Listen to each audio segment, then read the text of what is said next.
ओङ्कारलक्ष्मीरूपेण विष्णोर्हृदयमव्ययम्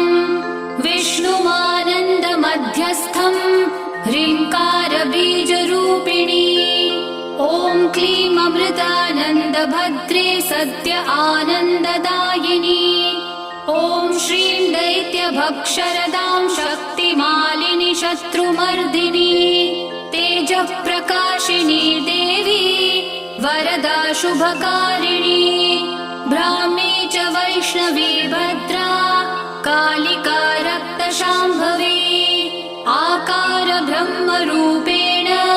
ओङ्कारं विष्णुमव्ययम् सिद्धिलक्ष्मी परालक्ष्मी लक्ष्म्यलक्ष्मी नमोऽस्तु ते सूर्यकोटिप्रतीकाशम् चन्द्रकोटिः समप्रभम्